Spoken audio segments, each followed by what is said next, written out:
안녕하세요. 반갑습니다. 귀한 목사님들과 함께 또 전도에 대해서 함께 살펴보는 시간을 가지게 되었습니다.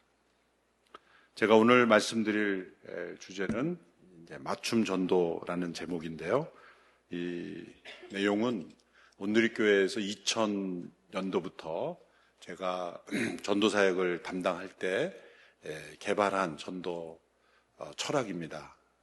제가 만든 것은 아니고 성경에 나타난, 그리고 또 선교학적으로 검증이 가능한 그런 내용을 온누리교회 전도사역에 접목해서 만든 그 전도 방법론인데요.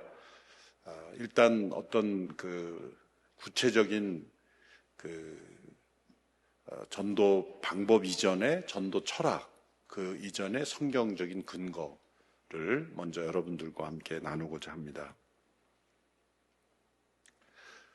복음 전도가 사실 쉽지 않은 시대라고 말했는데, 그것은 복음의 능력이 없어서가 아니라 전도를 우리가 생각하는 그 의식에 더 문제가 있다, 그렇게 생각을 합니다.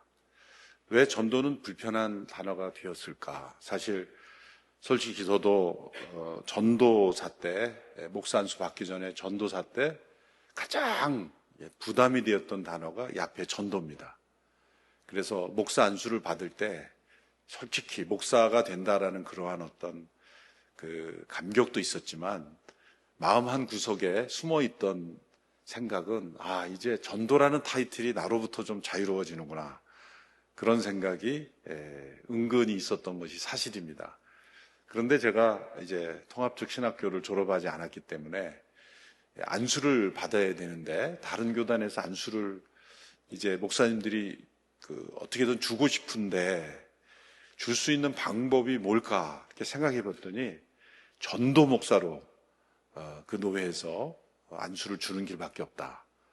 그래서 저는 전도사에서 전도 목사로 이렇게 안수를 받았습니다. 그 순간 전도가 나에게 피할 수 없는 어떤 하나님께서 주신 그 소명일 수 있겠다라는 생각을 했습니다마는, 이제 온누리교회에서 사역하면서 그 당시에 사실 많은 성도들이 이제 온누리교회로 오고 있던, 또 어느 정도 수평 이동이 많아지고 있던 그런 시대에 제가 한 목사님께 자진해서 제가 새가족 사역을 맡고 있었는데, 새가족 사역을 내려놓고 예수님을 정말 믿지 않는 사람들을 전도하는 그 사역을 해보겠다, 그렇게 자청을 해서 만든 겁니다. 그래서 그때 전도 사역본부의 목표는 교회에 다니던 분들을 대상으로 하는 게 아니라 우리 교회 성도들을 중심으로 정말 한 번도 교회에 나오지 않은 정말 불신자들, 그 사람들을 어떻게 우리가 전도할 것인가에 초점을 두고 사역을 하기 위해서 만들어진 원리로 24년 동안 지금 계속 그 원리로 사역한 내용을 제가 이제 책으로 정리하고 그것을 요약해서 여러분들에게 말씀드리는 것입니다. 전도 참여율을 보면 좀 오래된 통계입니다만 1998년도에는 다시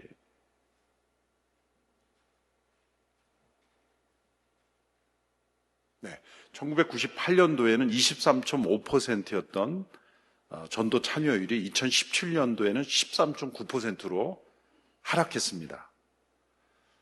이제 한 2025년 올해 정도에 한번 우리 각 교회의 성도들의 전도 참여율을 조사해 보면 늘지는 않았을 거라고 생각합니다. 10% 내외. 그러니까 1998년도에 23.5%, 2017년도에 13.9%로 하락했으니 전도에 대한 동기부여나 그 참여율이 매우 저조해지고 있다는 것을 알 수가 있습니다. 왜 이런 현상이 일어날까? 우리는 고민해야 됩니다. 전도에 대한 불신자의 반응도 또 보시면 같은 해에 이제 긍정은 14.5%인데 부정이 84.3%고요. 근데 2017년도에는 부정이 조금 줄긴 했어요. 71.4%로 줄었는데 왜 줄었을까? 저는 일단 전도하는 것에 대한 부정적인 여론도 늘기도 했지만 전도 사역 참여 자체가 줄었기 때문에 믿지 않는 사람들이 성도들의 전도에 대해서 부정적인 반응은 좀 줄긴 했습니다만 이게 저는 긍정적인 것은 아니다 이렇게 봅니다. 전도 자체가 위축되어 있기 때문에 이제 이 반응 자체가 좀 줄어든 거라고 보고 또 과거에 해오던 그 방식에 대한 반성이 일부 있지만 전반적으로는 위축은 여전히 진행되고 있다는 거죠. 지난 1년간 전도를 받은 경험이 있는 사람이 2017년도에는 22.7%에서 23년도에는 13.4%로 이것 역시 대폭 줄었습니다. 저는 네 가지 이제 이유로 봅니다. 가장 큰 것은 다원주의 사상입니다.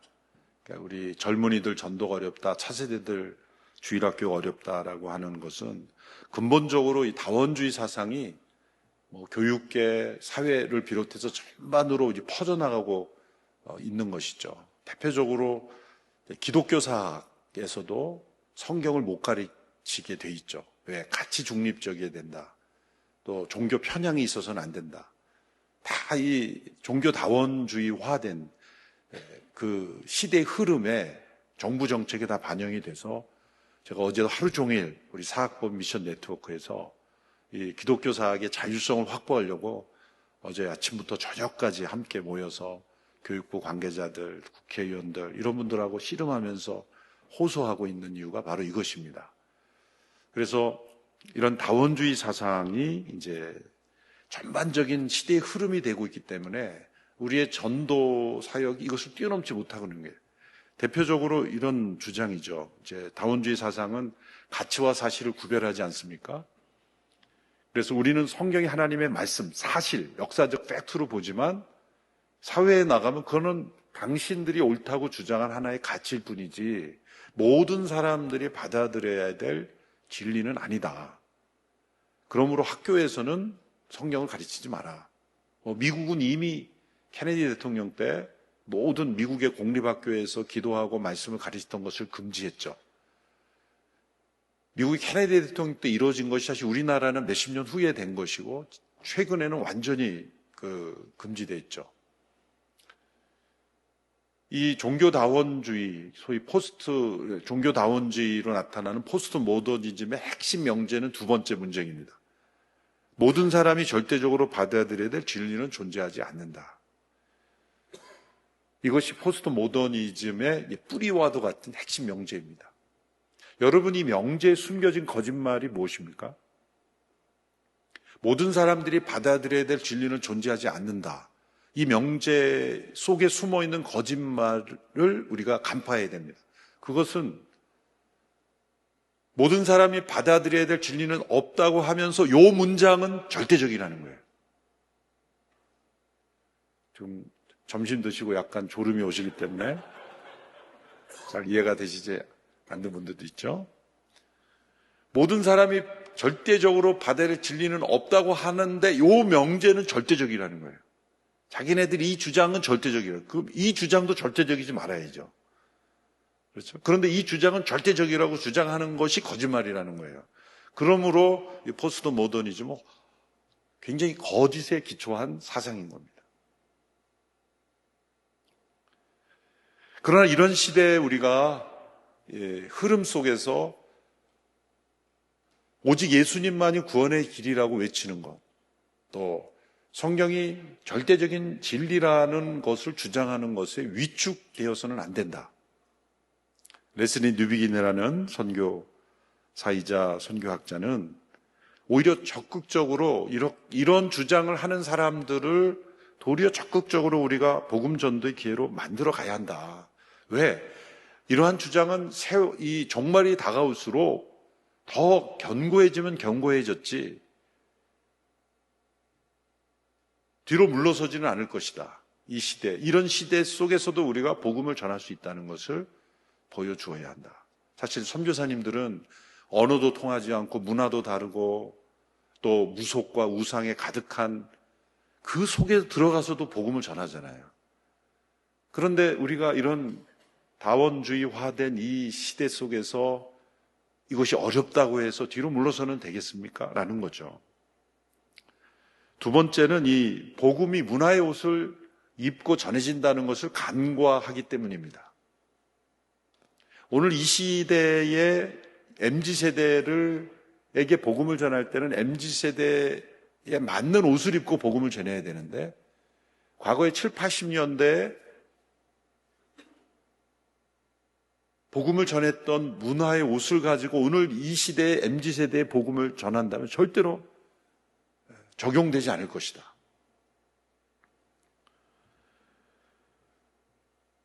교회는 복음을 나르는 수레와 같고 그 수레에 박히는 문화이다 라는 거죠. 이 세 가지 요소를 복음을 전할 때는 항상 염두에 두어야 합니다.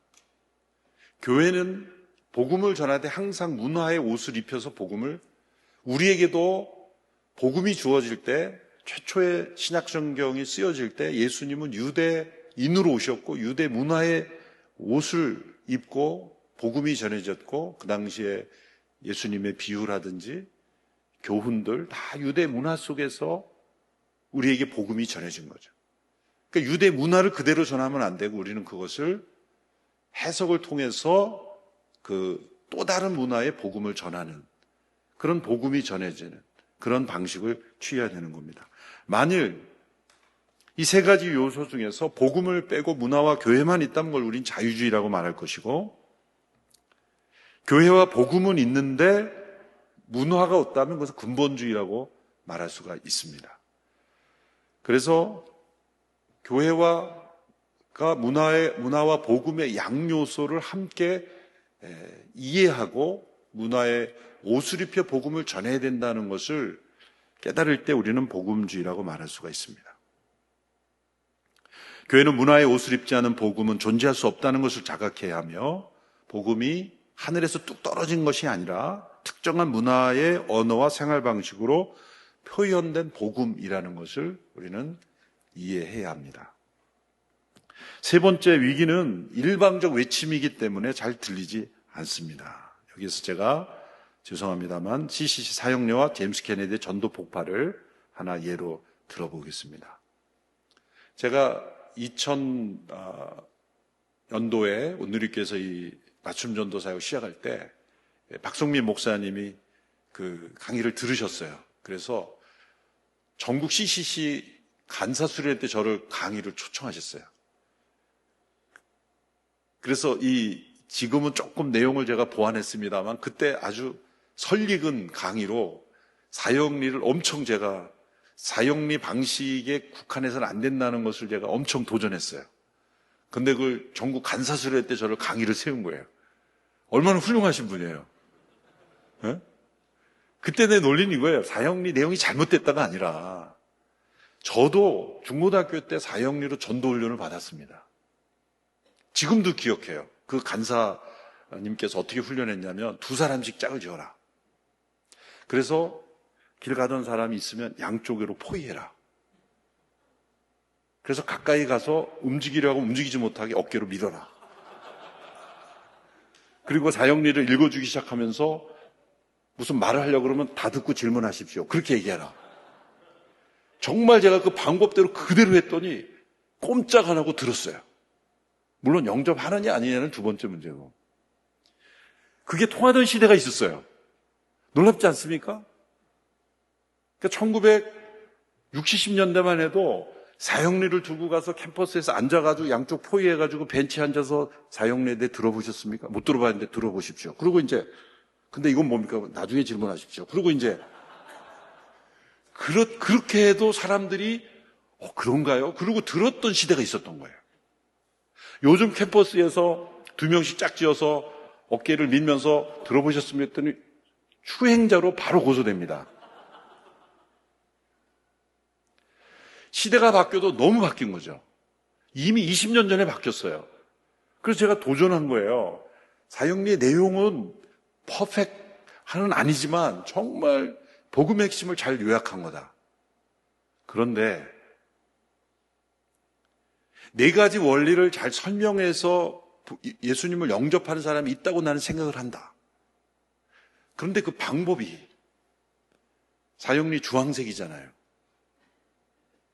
성령님이 주황색에 영감하셨냐? 주황색 싫은 사람은 보지 않을 거다. 그래서 제가 그때는 막 그 노트북 나오고 막 그런 게 나오던 때잖아요. 캠퍼스마다 신형 노트북 하나씩 지급을 해서 접근 방법을 벤치에 앉아 있으면 이렇게 노트북을 괜히 열어놓고 이렇게 하는 거예요. 이거 뭐니? 그러면서 이거 볼래? 그러면 영상 하나 볼래? 그러면서 이제 이 호기심을 유발하면서 자연스럽게 그걸 소개할 수 있는 그런 접촉 방법이 있어야지 양쪽에서 어깨를 들고 내밀고 물론 그 당시 그렇게는 안 했겠죠. 그렇지만은 저는 그렇게 훈련을 받았었어요. 그리고 네 가지 원리가 있지만 어떤 사람은 두 번째 원리, 어떤 사람은 세 번째 원리에 억셉트를 받을 수가 있다. 그러니까 그 교리적 체계를 유연하게 대상에 맞춰서 할 수 있어야 된다. 내가 그런 이제 도전을 했었어요. 그래서 CCC에서 그걸 정말 기쁘게 듣고 그대로는 아니지만 많은 전도 방법론으로 개혁을 했죠. 여러분 캠퍼스 선교단체 중에서 유일하게 지금 그래도 전도의 열매를 맺고 있는 유일한 단체가 CCC입니다. 그런 자세가 저는 열매를 맺는 자세라고 봐요. 뭐 제 이야기를 다 받아들이지 않더라도 우리가 전도하기 위해서 어떻게 노력을 해야 되는지를 깨닫고 적용하면 된다는 거예요. 지금도 CC 전국 수련회 오면 열기가 계속해서 끊이지 않습니다. 배워야 돼요. 저는 제임스 캔의 전도 폭발도 배웠고 우리 교회도 시행하고 있어요. 이걸 부정하는 게 아니에요. 근데 두 가지 질문 있잖아요. 오늘 죽으면 천국에 갈 수 있다고 확신하십니까?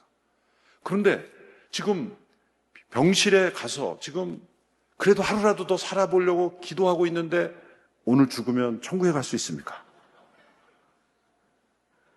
그 대상은 지금 하루라도 더 살치겠다고 지금 하는데 오늘 죽으면 천국에 갈 수, 어떤 사람은 그게 메시지도 하고 있고 어떤 사람은 상처가 될 수 있는 거예요.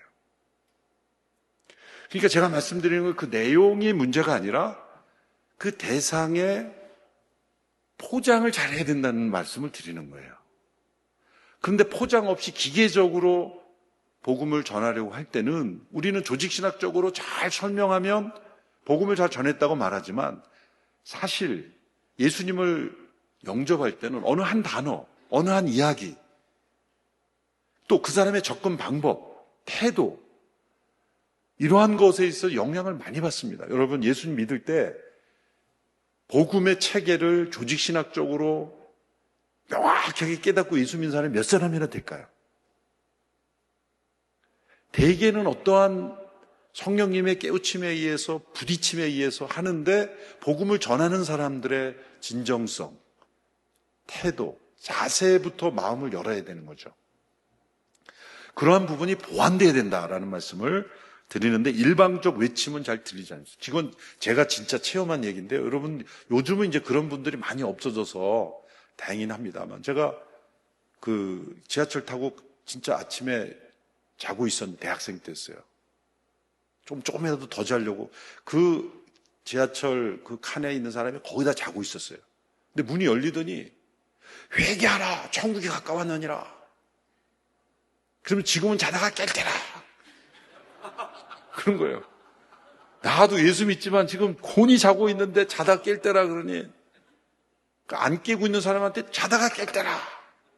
그러면서 이제 복음을 전하는 걸 보고 그런데 지금 여기서는 사형리의 첫 번째를 하고 또 끝까지 하지 이 원리는 또 다음 칸에 가서 하는 거예요.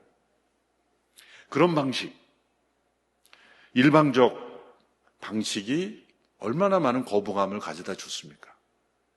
사실 교회 안에서도 이 전도 집회할 때 뭐 여러 분들도 그 집회명을 많이 하잖아요. 저희가 자라날 때는 뭐 잃은 양 찾기 뭐 이런 거 많이 했잖아요. 잃은 양이여 돌아오라, 길 잃은 자여 돌아오라, 뭐 그런 메시지를 했죠. 요즘은 그런 메시지를 하면은 내가 보기엔 당신들이 길을 잃은 것 같다. 나는 방황하지 않았다. 난 열심히 살고 있다. 내가 보기엔 교회가 길을 잃은 것 같다. 그런 메시지도 되돌아온다는 거죠. 이 디지털 세대의 다원주의와 이 디지털 시대에 자란 세대, 자신의 느낌과 경험을 중요하게 생각하면서 자유롭게 표현합니다. 그래서 교회가 이제 전달자 중심, 전도자 중심의 커뮤니케이션을 지향해야 되는 거예요. 내가 무슨 말을 해야 할까? 그거는 두 번째 문제예요. 철저하게. 전도를 하러 갈 때 내가 누구에게 복음을 전할 건가를 먼저 생각해야 돼요. 이 복음을 듣는 대상자가 어떠한 상황에 있고 어떤 사람이고 어떤 문제에 있고 어떤 필요에 있고 철저하게 대상자 중심으로부터 전도의 커뮤니케이션을 시작해야 된다는 거예요. 사실 단순한 겁니다. 이 단순한 거지만 사실 우리는 복음을 전하는 전도자 입장에서 준비를 하고 시행하는, 심지어 전도 집회도 그렇지 않습니까?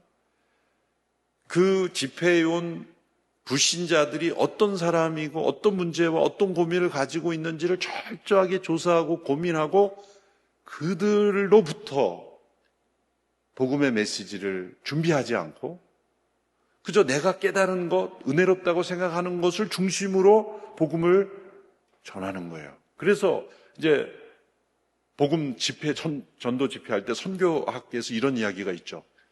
서양의 복음 전도사들이 인도에 가서 전도할 때 누가복음 15장을 가지고 전도 집회를 하는 거예요. 그러면서 그 아들이 돌아왔을 때 아버지가 소를 잡아서 잔치를 했다. 인도 사람들은 경악을 금치 못하는 거예요. 왜 그런지 아세요? 인도는 소가 거의 신성지대에서 잡으면 안 돼요. 그건 유대 문화적인 요소가 있는 건데 복음을 전할 때는 그걸 빼야 되는 거예요. 그 인도 사람들에게는. 소 얘기는 하면 안 돼요. 소 얘기를 안 하고도 얼마든지 예수님 전할 수 있는데 이분은 거기에 감동을 받은 거예요. 전달자는. 물론 그 둘째 아들이 돌아왔을 때 가장 괴로워하는 존재가 있었죠. 황소. 제가 왜 돌아와가지고 내가 이렇게 바비큐가 되게 하는. 그러니까 전달자 중심으로 했을 때는 자기가 은혜 받았다고 했지만 대상자는 특별히 타문화권에 있을 때는 엄청난 충격이 되는 거예요. 소를 잡아서 잔치를 해? 내가 이 종교를 믿으면 안 되겠구나. 전혀 생각하지 않았던 거죠. 복음은 문화의 옷을 입고 전해진다는 것. 그래서 전달자 중심의 문화를 하면 안 되고 대상자 중심의 언어와 문화의 옷을 입혀 전해야 된다는 것. 그것이 아주 중요한 원리입니다. 사실 이 교회가 이제 선교적 공동체로서 어떻게 세상과 관계를 형성해야 될 것인가를 먼저 이제 생각을 해야 되는데요. 근본적으로 교회의 가장 그 전도의 방해가 되는 것은 뭐냐면 교회가 교제 중심의 공동체로 되는 겁니다. 과거에 우리 한국교회 선배님들은 남성들이 모이는 모임을 남전도회라 그랬고 여성들의 모임을 여선교회라 그랬어요. 얼마나 전도와 선교를 강조했으면 모임 자체가 전도회고 선교회입니까? 그런데 언제부터인가 이 조직의 문화가 어떻게 흘렀습니까? 남전도회가 아니라 남교제회고 여선교회가 아니라 여수다회가 되고 이렇게 자기들 중심의 공동체로 점점점 전락해버렸죠. 타이틀을 그렇게 했으면 그렇게 해야 되는데 전도와 선교의 소명을 교회가 점점 잃어버리고 있는 것입니다. 이 교회가 이 네 가지 기능이 반드시 필요하죠. 예배와 제자훈련, 공동체, 그리고 미션. 여기 뭐 전도도 포함되고 또 사회선교도 다 포함이 됩니다. 그런데 네 가지 기능 중에 어느 한 가지만 결여돼도 교회는 심각한 문제가 있죠. 네 가지 기능은 다 있습니다. 그런데 어떤 기능이 다른 기능을 촉진시키느냐에 따라서 교회 성격이 달라져요. 어떤 교회는 예배 중심의 교회가 있죠. 어떤 교회는 제자훈련 중심의 교회가 있죠. 어떤 교회는 공동체 중심의 교회가 있죠. 대부분의 많은 교회가 가장 중요한 사역이 신방입니다. 신방이 교회의 주력 사역인 교회는 커뮤니티가 촉매가 되는 교회예요. 그게 잘못됐다는 게 아니에요. 어떤 교회는 예배 중심의 교회, 예배를 가장 강조해요. 그리고 그 예배가 다른 걸 촉진하게 만들어요. 어떤 교회는 또 제자훈련이. 그것은 목회 철학이지 잘잘못을 따지는 게 아니에요. 그런데 나머지 세 가지 기능을 가장 잘 촉진시킬 수 있는 모델은 미션이 세 가지를 촉진시키는 겁니다. 그 말은 무슨 말이냐면 예배 중심, 제자훈련 중심, 공동체 중심으로 하더라도 예배는 제자훈련을 이어질 수 있고 또 선교에 이어질 수 있고 커뮤니티 이어질 수 있지만 가장 결여되는 게 뭐냐면 미션이 항상 결여되는 거예요. 그 말은 리더로서 이 네 가지 기능이 균형 잡히게 하려면 25%씩의 목회 에너지를 투입하면 그게 목회 균형 잡힌 목회라고 말할 수가 있겠죠. 목회자 입장에서는 그래요.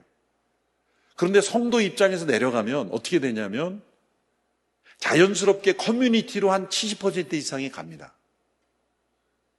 그러니까 목회자가 25%의 에너지를 똑같이 투입한다고 해서 성도들이 똑같이 그걸 받아들이진 않습니다. 그러면 이 네 가지 기능이 25%의 균형 잡힌 교회가 되려면 성도들이 그렇게 받아들이려면은 목회자 입장에서는 미션에 성도들이 보기에는 과도할 정도로 한 70% 이상의 에너지를 쏟아 부어야 회중에는 20%의 균형이 된다는 거예요.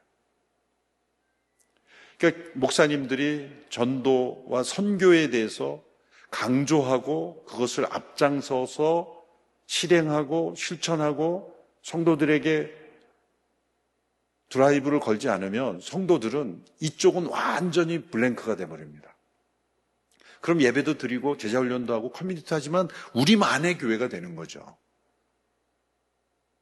그런 교회는 당연히 전도가 위축될 수밖에 없죠.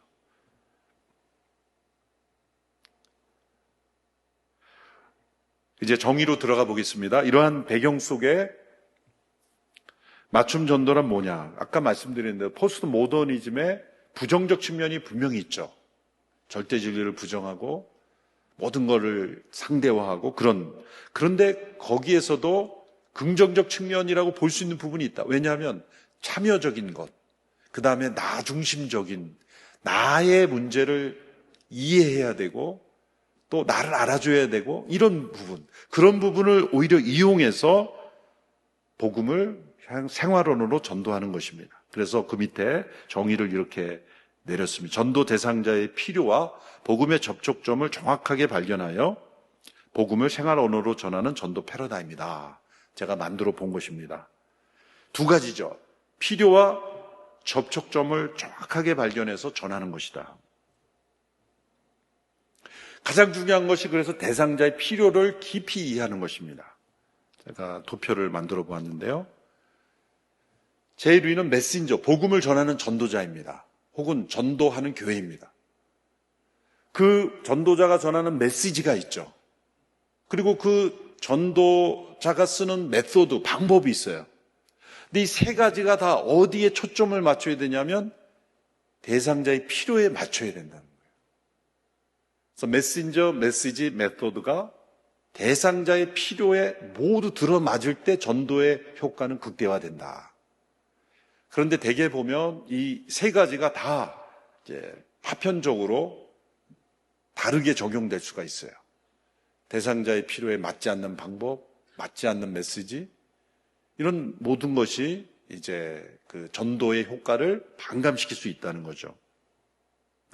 그래서 이 도표가 사실 맞춤 전도의 가장 핵심 키워드가 되는 도표라고 말씀드릴 수가 있습니다. 그러니까 가장 중요한 거라고 제가 강조했으니까 이제부터 졸리신 분은 이후에 좀 주무셔도 된다. 그런 말씀을 제가 드리는 겁니다. 그래서 이 전도에는 문화적 장벽 제거가 굉장히 필요한데요. 교회 문화에 익숙한 성도들을 향한 언어로 문화 밖에 있는 사람들에게 복음을 전하면 그들과의 관계도 놓치고 제시기회를 놓치게 될 것이다. 예를 들면 우리가 주일마다 모이는 회중에는 대부분이 믿는 성도이기 때문에 강해 설교를 통해서 우리가 이 말씀의 깊이를 추구할 수 있어요.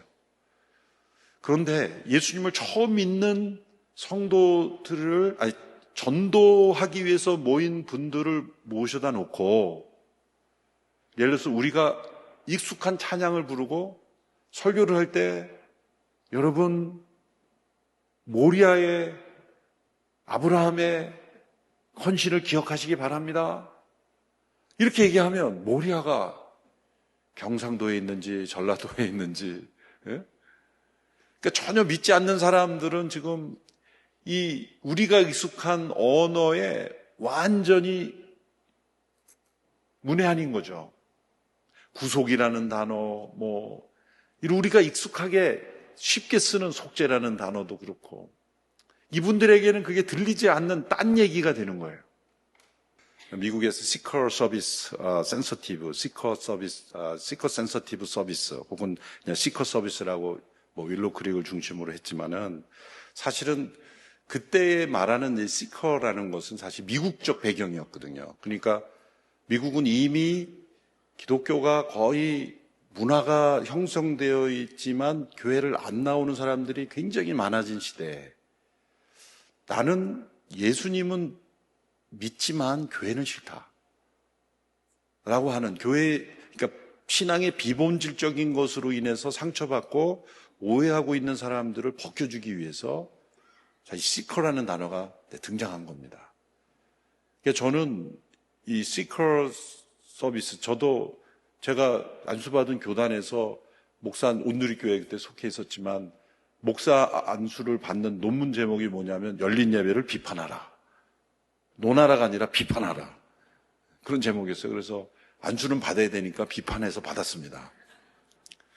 그러나 우리가 이렇게 비판만 할 게 아니라 이런 그 영상에 나오는 사람들과 같이 교회는 너무 지루한 곳이야. 교회는 나의 문화랑 맞지 않아. 우리가 익숙한 문화, 또 어떻게 보면 예배, 심지어는 복음을 전하는 것까지 다 우리 중심으로 우리가 전하려고 할 때 사람들은 귀를 기울이지 않을 수 있다는 것에 이 시커 센서티브 워십의 재발견이 나는 필요하다 그렇게 생각을 합니다. 전도는 단판 승부가 아닙니다. 한 번에 전해서 무릎 꿇고 예수 믿을 수도 있지만 그거는 내가 한 것이 아니라 여러 과정을 통해서 하나님께서 그 영혼을 여러 단계를 거쳐왔기 때문에 마지막에 그 사람이 예수 믿게 결심된 것이지 내가 전해서 예수 믿게 되었다 그렇게 말할 수 있는 사람은 아무도 없습니다. 그건 교만이죠. 그래서 진정한 전도는 점진적인 과정이지 일회성 이벤트가 아닙니다. 그러므로 어느 전도 집회에서 예수님 안 믿었다 그래서 당신 이제 지옥 갈 거다 이렇게 얘기해서는 안 돼요. 전도 집회할 때 여러분이 지금 당장 예수 안 믿으면 지옥에 갑니다 이렇게 말해서는 절대 안 되는 거죠. 하나의 과정으로서 한 단계 한 단계 예수님께 나아갈 수 있는 하나의 디딤돌을 넣는 거예요. 우리 교회를 통해서 한 단계를 났다면 또 다른 교회를 통해서 그 단계를 갈 수가 있고 결국은 다른 교회에 가서 예수님 영접하고 그 영적 생활을 할 수가 있다는 거예요. 그래서 여러 단계를 통해서 이게 다중적 대화 모델인데 조지 헌터라고 미국의 에즈베리의 그 전도 선교학 교수죠. 한 번의 대화로 절대로 끝낼 수 없다.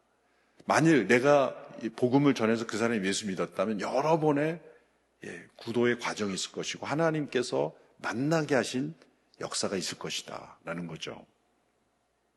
그래서 전도는 팀 사역을 반드시 요구하는데요. 바울이 나는 심었고 아볼로는 물을 주었고 오직 하나님께서 자라게 하신다. 마가복음 2장에 보면 한 중풍병자를 예수님께로 인도하기 위해서 4명의 친구가 지붕에 올라가서 지붕을 뚫었던 사건이 나옵니다. 어떻게 그런 생각을 했을까?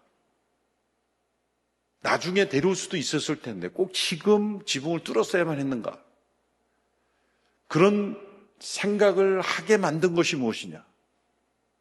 그들이 함께 한 영혼을 예수께로 인도하기 위해서 함께 힘을 모았을 때는 지붕을 뚫을 수 있다라는 그런 창의적인 아이디어가 나올 수 있다는 거죠. 그래서 제가 맞춤 전도할 때 늘 이 본문을 생각하면서 지붕을 뚫어야 된다. 이번에 뚫어야 될 지붕은 어디인가?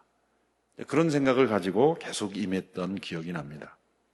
성경적 근거는 시간이 없으니까 지나가서 예수님의 성육신인데요. 예수님은 타락한 세상과 동화되지 않으면서 동일시하셨죠. 동일화와 동화는 다르죠. 예수님은 동화되지 않으면서 동일화하셨다는 것. 그것이 전도의 참 모델입니다. 만일 동일화 없이 복음만 전한다면 욥의 친구들처럼 되는 것입니다. 그들의 문제에는 공감해 주지 못하면서 그냥 입담만 좋은 자가 되는 것입니다. 그러나 예수님은 대상자와 항상 동일화하심으로써 복음 전도의 모델을 보이셨어요. 요한복음 3장에 보면 예수님 니고데모를 만난 사건이 나오죠.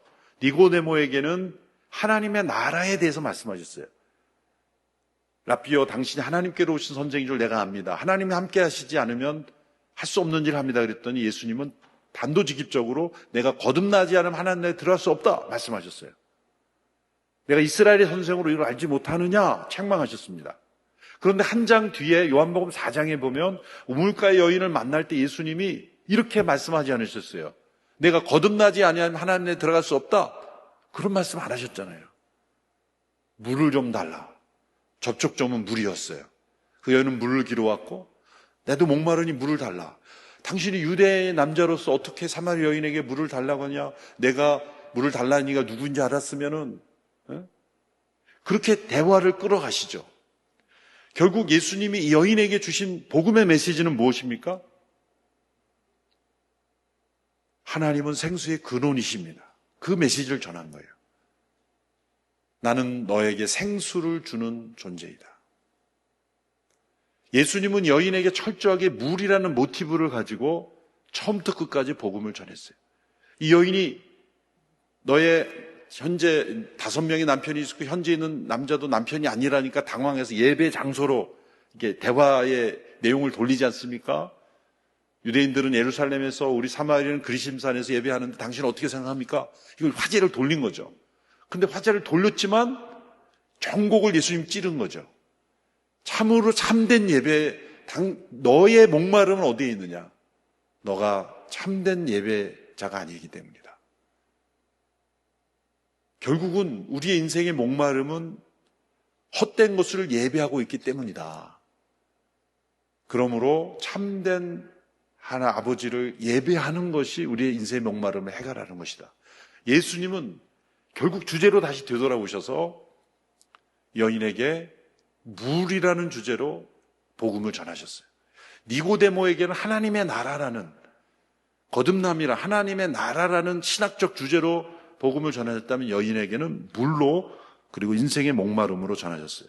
누가복음 18장에 보면 젊은 부자 간원이 내가 어떻게 하면 영생을 얻겠습니까? 이렇게 예수님께 말하죠. 율법이 뭐라고 되어 있는가?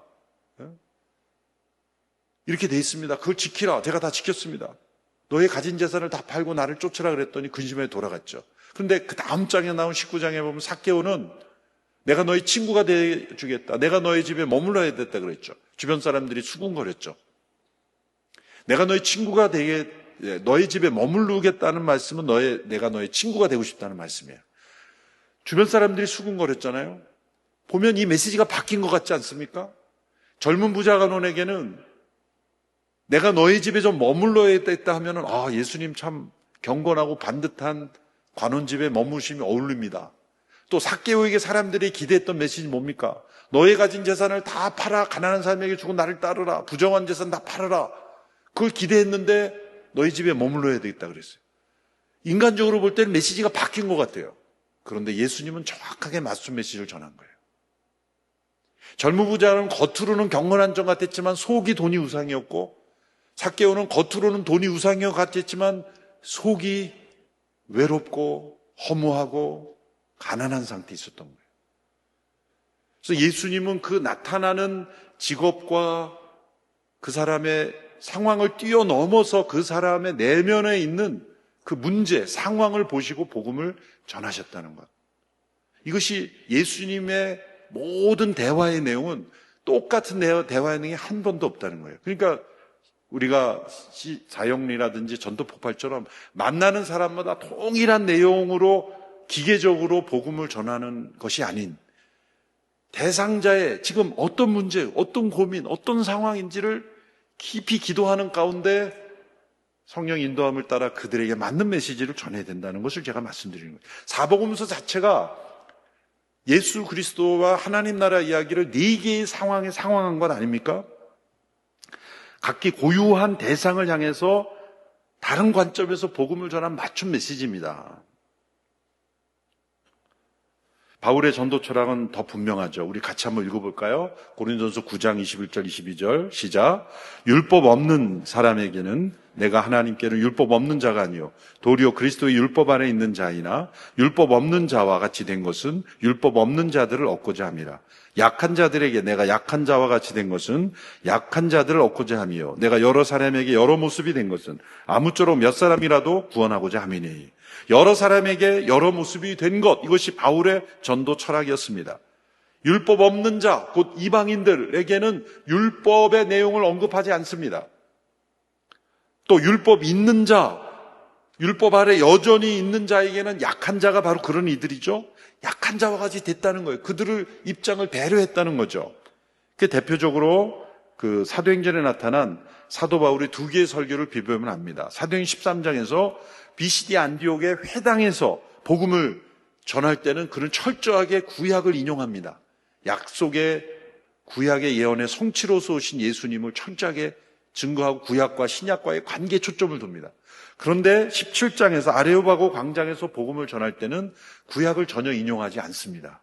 도리어 바울이 인용한 것은 헬라의 식구나 그 당시에 유명한 철학자들의 말이었어요. 오히려 우리가 그를 힘입어 살고 기동하느니라 라는 말씀은 사실은 이방 우상을 섬기는 그 아레오바고 광장에 있었던 사람들이 그런 아폴로 신이나 그 당시에 사람들이 말하는 그 신이었어요. 그리고 그들의 신전에 보니까 알지 못하는 신에게, to unknown God, 알지 못하는 신에게라고 하는 그 편말이 붙어 있는 것을 보고 많은 신들의 이름을 지어놨는데, 그 신전을 세워놨는데 혹시 우리가 모르는 신이 있을까봐 염려해서 알지 못하는 신에게라고 했는데 그 알지 못하는 신이 바로 창조주며 내가 너희들에게 알지 못하는 신을 전해주겠다. 그런 접근법으로 복음을 전했거든요. 이 두 가지 대조되는 모습을 보면 율법 없는 이방인에게는 율법 없이 복음을 전했고 율법 아래, 구약 아래 있는 사람들에게는 구약을 인용하여 복음을 전했고 또 한 가지 보면은 이 디모데와 디도에게 대한 태도를 보면 사도행 16장에 보면 디모데 할례를 받게 합니다. 아니 할례가 필요 없다라고 주장했던 바울이 왜 디모데는 할례를 받게 합니까? 그 디모데가 복음을 전할 대상이, 목회할 대상이 믿음이 약한 자들이기 때문에 할례 받지 않은 자는 아예 상대조차 하지 않기 때문이에요. 그러니까 이건 목회 방법론 차원에서 전도 방법론으로 할례를 받은 자로서 너가 해야 그들이 만나주기라도 하는 거예요. 그러니까 이거는 구원을 받느냐의 여부가 아니라 전도를 위해서 할례를 받으라는 거예요. 그러나 디도는 할례 받지 않겠죠. 왜? 그 디도가 목회하는 대상은 할례를 마치 구원의 조건인 것처럼 생각하는 이들이기 때문에 넌 할례 받으면 안 된다는 거예요. 그러니까 이 이율배반적인 카멜레온식으로 왜 디모데는 할례 받게 하고 디도는 할례 받지 않게 합니까? 이게 전도를 위해 대상자들을 염두에 둔 거란 말이죠. 이렇게 여러 사람에게 여러 모양으로 복음을 전했다는 거예요. 그럼 우리는 대상에 따른 맞춤화의 필요가 있습니다. 이 복음에는 다면적 면이 있죠. 하나의 개념만으로는 설명할 수 없는 하나님 나라의 풍성한 신비가 있습니다. 그래서 바울이 전한 바울 복음의 핵심적인 우리가 단어들이 있지 않습니까? 화목, 구속, 화해, 칭의는 사실은 단어로 나오지 않지만 의롭다, 함을 받는다, 일컬음 받는다 나오죠. 화목은 종교적 배경하에서 일어난 일이고 구속은 상업적인 의미죠. 다시 산다. 내가 거래해서 그 빚을 졌던 것을 다시 빚을 탕감하고 다시 산다라는 그런 개념. 칭의는 법정적 의미죠. 화해는 가족적 개념이죠. 존 스토트의 그리스도의 십자가를 보면 이 네 가지를 명확하게 구분하고 있어요. 핵심은 뭐냐면 네 가지 워드가 다 그 시대의 문화적 언어라는 거예요. 바울이 전한 복음의 네 가지의 키워드가 우리는 그냥 여과 없이 쓰지만 구속이라는 단어를 우리 MZ세대에 쓰잖아요. 그럼 이게 검찰에 의한 구속인지 그렇잖아요. 이 구속이라는 단어를 풀어 쓰라 그러면은 어떻게 이해하겠어요? 이 구속이. 사실 오늘날의 이 리뎀션이라는 개념은 우리 사회에는 사실은 많지 않아요. 그 당시에 가난해서 종으로 팔려갔다가 다시 친척이나 본인이 그 빚을 갚고 자유케 될 때 그것을 리딤 됐다, 구속됐다 이렇게 말하는 거거든요. 그것은 그 시대의 문화적 요소에 옷을 입혀서 바울이 복음을 전했다는 거예요. 그래서 이 복음이 전해질 때 사람들이 경험하는 다양한 경험에서 어떤 사람은 용서, 어떤 사람은 삶의 의미, 어떤 사람은 깨어진 상처로부터의 힐링, 어떤 사람은 창조주를 아는 것, 어떤 사람은 죽음에 대한 문제, 어떤 사람은 진리를 발견하는 것. 이렇게 사람들의 관심과 문제에 따라서 복음의 다양한 다면성이 어느 한 가지 영역을 가지고 우리는 복음을 전할 수 있는 거죠. 그래서 대상자의 문제에 맞게 우리의 복음의 어떤 측면을 강조해서 복음을 전해야 할 것인가를 잘 선별해서 복음을 전해야 된다는 겁니다.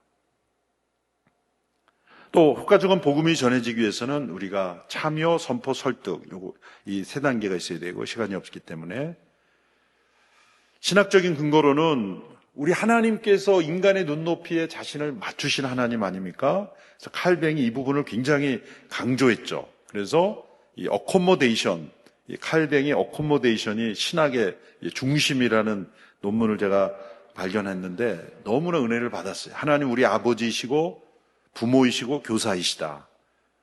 그래서 아버지가 자녀에게 그리고 교사가 학생에게 가르치듯이 그렇게 또 의사가 질병을 고치듯 우리의 눈높이에 맞추시는 하나님이시라는 거죠. 좀 생략하고 내용이 많기 때문에. 두 번째는 우리의 인지 역량에 맞추시는 하나님이죠. 창조 기사 많은 논란이 있지만 창조의 모든 과학적 설명을 다 하신 게 아니라 그 시대 사람들이 이해할 수 있는 수준으로 창조를 설명하신 거거든요. 그러니까 오늘날의 과학의 기준으로 이것을 설명하려면 안 맞는 면이 있는 거예요. 신인 동령적인 표현, 하나님이 후회했다는 표현, 그리고 인간의 도덕 수준과 문화에 맞추시죠. 성경의 일부 다처제 왕정제도, 이혼을 허용하신 거 다 인간의 수준에 맞추시는 거죠. 성육신으로 하나님께서 우리에게 맞추셨다는 겁니다. 좀 넘어가고요. 실제적인 내용을 좀 말씀드려야 되기 때문에. 이 레포미션이라는 그 미국의 마크 드리스콜이라고 이분이 목회하다가 조금 권위주의적인 목회로 이제 드랍됐기 있습니다만은 전통적으로는 우리가 복음을 전할 때 복음을 전해서 그 사람이 예수 믿으면 그 다음에 이제 공동체로 연결한다 이렇게 얘기하죠. 이 사람은 거꾸로 관계를 먼저 형성하고 그 사람은 공동체로 드리고 그 다음에 복음을 전해야 된다는 거예요. 그래서 리포메이션이라는 단어로 번역이 됐는데 단순한 것 같지만 우리가 지금까지 하고 있는 전도 방법론을 돌이켜볼 수 있는 중요한 인사이트가 있어요. 믿지 않는 사람들을 우리가 예수 믿어야 우리는 교회 공동체 안으로 들어올 수 있다고 말하잖아요. 근데 이 사람은 먼저 관계를 형성하고 공동체 안으로 들어와서 교제 공동체 안에서 복음을 전해야 된다. 근데 제가 깜짝 놀란 거는 이렇게 하고 있는 데가 있어요. 신천지예요. 확률이 엄청 높습니다. 신천지는 처음 만났을 때 복음 제시하고 이렇게 얘기 안 합니다. 무조건 관계 형성부터 하고 잘해주고 심지어는 같이 살기도 하고 외로운 사람 같이 하고 그다음에 공동체에 들어왔을 때 처음부터 막 가르친다 그러는데 제가 그 빠진 사람 한 분을 가정을 알기 때문에 보니까 처음부터 그렇게 막 성경 공부 안 시켜요. 1년 동안은 그저 관계 형성하고 그저 함께 교제하고 나누고 공동체 안에 들어오게 해서 완전히 관계가 형성되었을 때부터 시작을 합니다. 그러니까 교회는 결신해야만 교회에 데려오는 거예요. 신천지는 레포미션을 하고 있더라고요. 그러니까 이런 생각의 사고의 전환을 우리가 할 필요가 있습니다. 뭐 이런 부분은 다 지나가고요. 제가 뒷부분, 여기에. 그래서 요 도표도 핵심적인 건데, 우리 하나님께서도 맞춤의 하나님, accommodation of God. 인간의 수준, 인지 역량, 문화, 모든 것을 이렇게 아버지처럼, 교사처럼, 의사처럼 낮추신 하나님이고, 그리스도께서는 성육신하신 분이잖아요. 말씀이 육신이 되셨죠. 성령님은 또 복음을 각 사람에게 전하는 상황화하시는 분이에요. 그래서 우리의 전도, 우리의 선교와 전도는 삼위일체 하나님의 맞춤, 성육신, 상황화에 맞아야 된다는 거죠. 이게 저는 이제 신학적 근거라는 거예요. 아까 성경적 근거는 예수님과 사도 바울의 전도 철학, 신학적으로는 이 삼위일체 하나님의 사역 원리. 결론은 앞으로 돌아가서 철저하게 대상자 중심의 사역을 해야 된다는 거예요. 오늘 이 교회 이러한 그 근거에 의해서 맞춤 전도를 실시했습니다. 그래서 처음에 이제 대상을 세분화하는 거예요. 여긴 요소가 있죠. 목회적 비전, 시대적 상황, 가족 관계. 처음에 제가 맞춤도를 시작할 때 오늘 이 교회 믿지 않는 40대 여성도들의 남편들이 가장 믿지 않는 퍼센트가 높다는 걸 알았어요. 그리고 2000년도에 그때 IMF 직후에 가장 많이 실직했고 우리나라 40대가 가장 자살률이 높았어요. 과거에는 우리가 40대를 불혹의 나이라 그랬는데 그때는 수명이 짧았을 때 불혹이지 그때의 40대는 지금의 60대입니다. 그러니까 이 시대에는 60대가 불혹이고요. 40대는 유혹의 시대입니다. 유혹의 시대. 유혹의 시대예요. 40대 때 가장 많이 탈선이 일어나고 가장 많이 이혼이 일어나고 가장 많은 문제가 일어나요. 그래서 40대에 초점을 둔 거예요, 우리가. 그래서 40대부터 그리고 이제 대상자가 정해지면 필요를 분석하고 거기에는 여러 가지 그들의 심리적 상황, 복음에 대한 수용도, 문제 유형, 복음과의 접촉점 이런 것들을 필요를 분석합니다. 그래서 이제 홍보를 하죠. 그리고 그들에게 이제 복음을 전할 때 이러한 여러 가지 요소들에 맞춰서 아까 말씀드린 대로 대상자에 맞는 메시지, 방법 그런 것들을 연구해서 프로그램을 실행합니다. 그래서 저희가 가장 우리나라의 문화에 맞는 것은 연령별로 구분할 수가 있고 또 직업별로 구분할 수가 있고 또 공동체별로 순별, 소그룹별로 이렇게 대상자를 정해서 수는 적어도 한 사람을 초청해서 복음을 전하는 거고 공동체는 그래도 몇 사람 그리고 교회 전체적으로는 조금 더 많이 그래서 저희가 규모가 있지만은 많은 사람을 초청하는 게 아니라 정확하게 이 대상에 맞는 사람을 초청하는 거예요. 그래서 처음에 40대 남성만을 했을 때 여기저기 왜 50대는 안 되냐, 30대는 안, 60대 안 되냐. 안 됩니다. 40대면 오십시오. 제가 이걸 하여튼 고수하느라고 아주 죽는 줄 알았어요.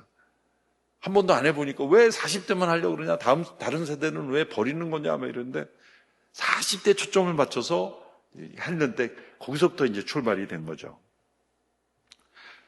그래서 이제 처음으로 한 것이 이제 40대 비상구인데 이게 2000년도입니다. 그러니까 믿지 않는 40대들을 조사를 해볼 때 그들의 필요가 무엇인가 인터뷰를 합니다. 그러면 그들의 언어에 가장 많이 나오는 게 어디론가 피하고 싶다. 도망가고 싶다. 때로는 죽고 싶다. 자식들은 사춘기 때 반항하고 있죠. 부모님들은 병으로 이제 돌아가시 직전이죠. 사회에는 모든 책임을 짊어지고 있죠. 이 잼이 되는 세대예요. 스트레스가 가장 많아요. 그래서 우리나라 40대가 자살률이 제일 높아요. 그래서 그들의 언어에 물어보면 이런 말이 나오는 거예요. 어디론가 떠나고 싶다. 도망가고 싶다. 그게 필요인 거예요. 그럼 복음을 어떻게 그들의 필요에 맞출까요? 그래서 우리는 비상구라는 단어를 찾아냈어요. 도망가십시오. 여기에 당신을 위한 탈출구가 있습니다. 예수님이 당신의 탈출구입니다. 이리로 피하십시오. 그래서 이런 홍보용, 이런 이제 저희가 파티를 열어가지고 그때 한 목사님께 메시지를 한 목사님이 하고 싶은 말씀이 아니라 우리가 설교원으로 써드렸어요.